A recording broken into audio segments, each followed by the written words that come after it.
please. This is a photograph taken by our Mariner space vehicle that we launched back a number of years ago. This is a picture of a facility on the surface of Mars. Now, this facility is located on the equator, and it's on the surface. And those of us who studied it, and we discuss it with each other, we call it the airport. And I said, this is the parking lot. This is the administration building here. This is the main terminal here. And I imagine it's a pretty busy facility, you know, ships coming and going. But it's not an airport, it's very likely a spaceport. It is on the surface and it's on the equator of Mars. And if you're ever interested in launching a vehicle from a planet, you put it on the equator and you take advantage of the rotation of the planet to assist in the launching of your vehicle. You can take the momentum of the movement of the planet and it helps you get the thing off the ground. So it's exactly on the equator, it's on the surface, and it's massive in size. So maybe that is a parking lot, I don't know. Maybe that's the admin building, but there's something going on Mars. And I've been going back and forth with Richard Hoagley now for years, where Richard, who I know most of you are aware of, is convinced that Mars is covered with ruins. Well, it is. But it's not just ruins. There are things going on that planet. On the surface, under the surface, continuously. Next picture, please. This was published in a German magazine, but this is a Soviet photo. This is from their Phobos 2 spacecraft. This is a city under the surface of Mars that is the size of Chicago. Chicago is one of our biggest cities. Several million people live in Chicago. This is under the surface. You can see the city block. Breakdown here, portions of the neighborhoods, whatever it is. But it's generating an enormous amount of heat. And they picked this up on the infrared when Phobos is going around the planet and snapping pictures like crazy. And the Soviets were pretty open about releasing some of their photos, contrary to the United States, where lying has become a fine art. Don't get me started on my politicians. Phobos 2, city on Mars, under the surface. You can see the streets, Broadway, First Avenue, whatever. People have said, well, who was there? And I says, for God's sake, it's the Martians who were there. What a silly question to ask. Who's there? Let's go there. Now, I love this picture. I'm in love with this lady. Your ancestors and mine called her Gaia. She was feminine. She was a goddess. She was sacred. This beautiful lady has a respiratory system. She has a circulatory system. And she has a heart. And she's our source of life on this planet. We needed her. We need her now. We wouldn't be here if it were not for her. We talk about Holy Lands, Mecca, Jerusalem, here, there, everywhere. That is the Holy Land, people. That beloved planet that we are home.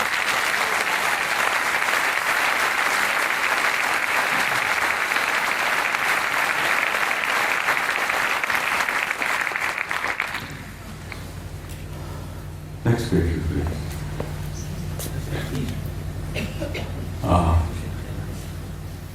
I spoke to you earlier about the fact that your grandchildren and your great-grandchildren and so on, the generations yet to come, have a destiny in the stars.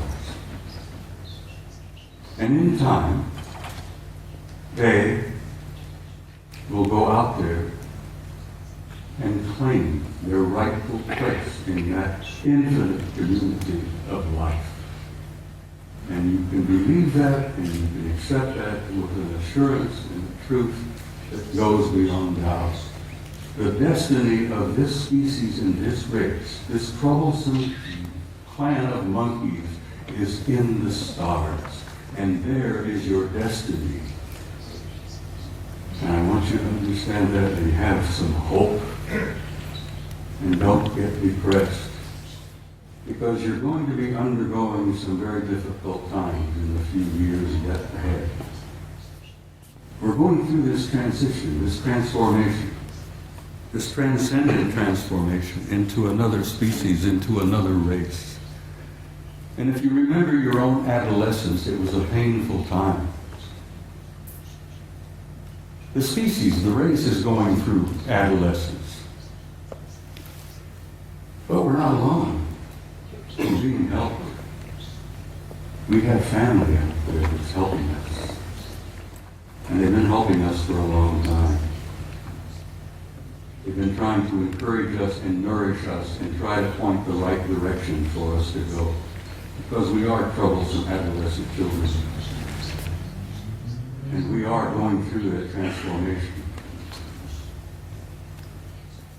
But my point is that there is no doubt about the inevitable destiny and truth of the human race.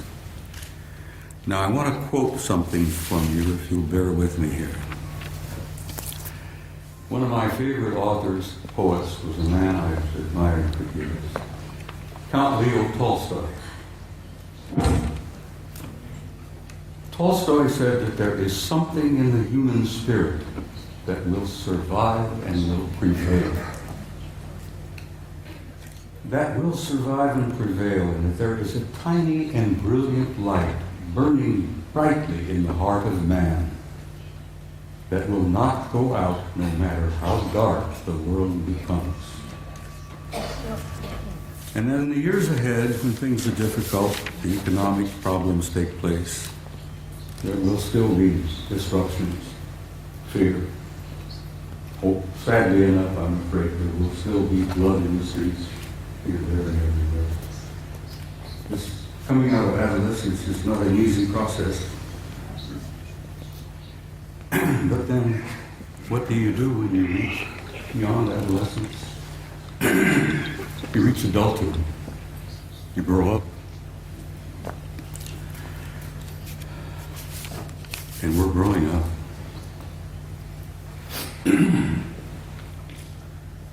Well, ladies and gentlemen, my journey's coming to an end. But for many of you out there, your journey has just begun. And I want to say something to you before I leave the stage this afternoon.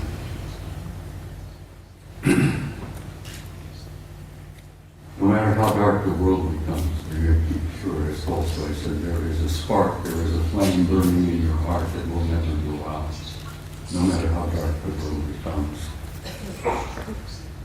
And as my journey is coming to a close, and some of you, your journey is just beginning, I wanted to say to you, in a term that I think is absolutely appropriate, you Spaniards have got some beautiful terms and words. Vaya con Dios.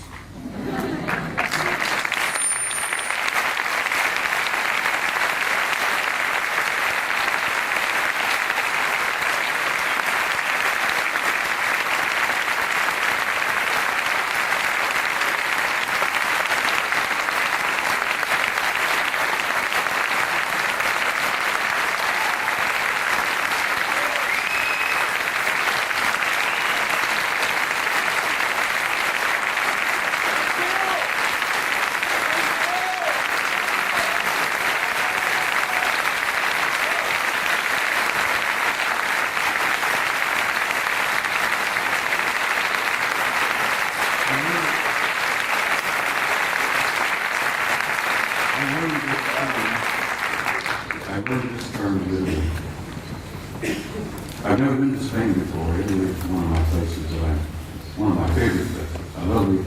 Now I'm learning to love the Spaniards. In Italian, I learned to say this, and I will say it to you, and I understand you know the meaning, but it's very similar. In closing, I want to say to you all, ti amo.